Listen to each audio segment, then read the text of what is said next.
Hello, everyone, and Merry Christmas! This is my Christmas blow-off show. As I'm blowing off some steam from the stress of working during the holidays, and I'll be sounding off some things about the holiday season and just stuff in general that really bothers me. Bah humbug! Right there, the word holiday season or happy holidays just gall at me. Whatever happened to Merry Christmas? This is what happens when you give the PC police the keys to the mansion. They take over and tell you what's appropriate and not what's not in their screwed up liberal point of view. You know why it's called Christmas, right?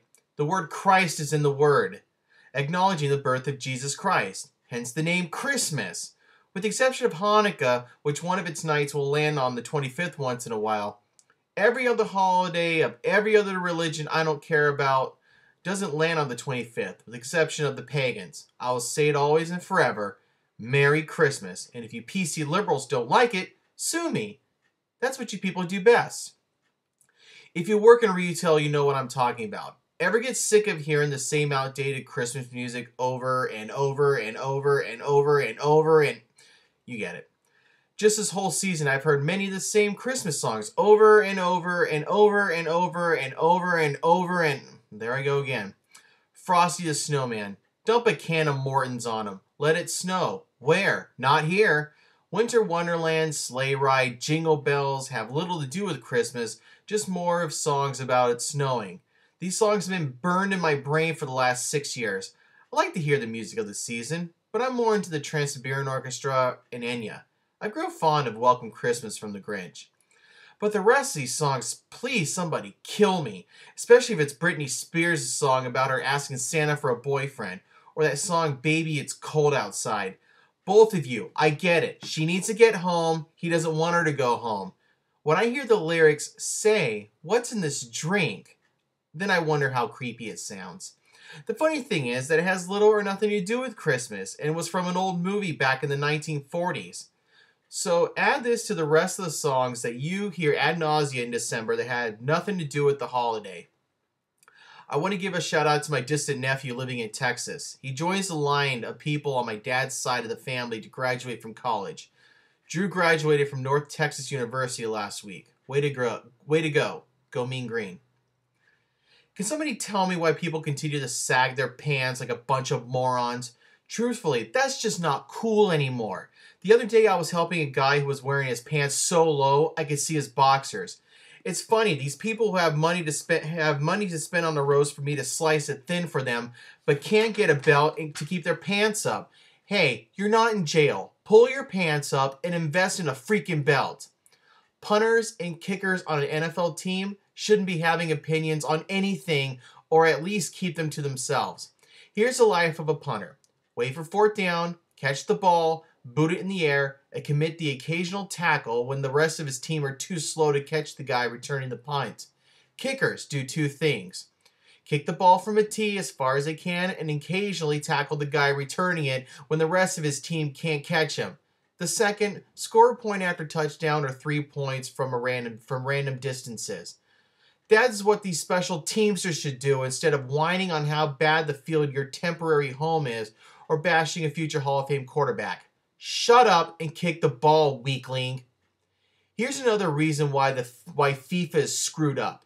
Qatar was chosen over the United States and Australia for the 2022 World Cup. England hasn't hosted a World Cup in over 40 years, and the 2018 World Cup will be given to Russia? Worst choices ever. You think people had a hard time playing in high temperatures at the 1994 World Cup? Wait until people are baking that 100-degree Middle East climate 12 years from now. While I'm all for legendary quarterback Fran Tarkenton ripping Brett Favre for being selfish about playing for the Vikings, Tark should keep his old mouth shut. As much as I am sick and tired of hearing about Favre and whether or not he wants to play again every single year, Favre has won a Super Bowl. Granted, it was when I was a sophomore in college, but he did win one. Tarkenton won Jack Spit, and he's a bit of a hypocrite himself. There was a period when Tarkenton wasn't sure if he wanted to play another season. Like a 7-year period. Personally, I wouldn't mind Favre walking up to Tarkenton, put that Super Bowl ring on his middle finger, wave it in Tarkenton's fossilized face, and say, Kiss my Wrangler jeans. So far, I have missed 7 bowl games since the NCAA bowl season began on December 18th. So far, I'm sticking to my guns, and the boycott is burning strong.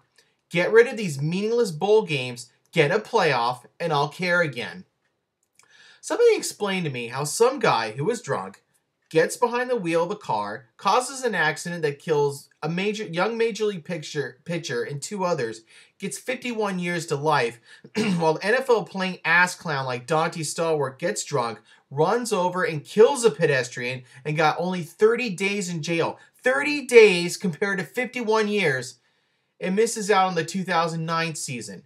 Goes to show that the professional athlete is like celebrity royalty. Speaking of celebrities, can we all agree that Lindsay Lushan is a lost cause? She's been in and out of rehab more often than Sean Avery's been in and out of the penalty box. Imagine if her and George Michael got together, who would drive? It's so hard to admire the work of Lindsay did in the early 2000s without thinking of her as a hopeless lush. She could drink the entire town of Milwaukee under the table if the mood was right. The law has tried everything for her to quit drinking. Ignition breathalyzers, ankle trackers that keep score of the blood alcohol content, a stint in the Betty Ford clinic. Lindsay, put the bottle down. If she keeps screwing this up, just let her blow her liver out. It seems that she has a drinking problem. As a matter of fact, the United States of America has 5 addictions in its culture. First, drinking. For some people, drinking is essential for a good time. I can't watch or listen to a sporting event without a beer commercial. To the wine sippers or tasters, I've been waiting a long time to get this out. But you're addicted to booze too. You just have a funny way of being so. It can't be a smashing party without slowly downing some fermented grapes. I've never had to worry about going to rehab for a drinking problem because I don't drink. It's my own personal choice, and I don't like the taste of alcohol. I tried a Bombay Sapphire one night, and I almost wanted to rub it on my cuts to heal them. The second is gambling. I'm always hearing about point spreads on talk radio when it comes to football, and those touting services that will give you the winner of a Monday Night Football game on a previously recorded message. Also, lots of commercials for Indian casino gambling. I mean, I'm not seeing casinos telling people to go gamble in Vegas anymore. Now it's party hard in Vegas and gamble your ass off in little podunk towns near Sacramento. Third, food. Allow me to state the obvious. We're food addicts, and judging by the percentage of obesity in the United States, it's not a red flag. It's a red freaking king-size bedspread. I mean, look at me. We are addicted to food for 3 reasons. We're emotional eaters, we're stress eaters, or we eat stuff that has chemicals in it to get us coming back for more. McDonald's is like the Philip Morris of the food industry. It's deadly, it can kill you slowly, but Ronald McDonald's Charity House covers up the fact that they serve addicting garbage. Fourth, shopping. Consumerism is rampant every day, and the Christmas season is its playoffs. Sometimes shopping and getting things is another way to get fed emotionally for all the wrong reasons.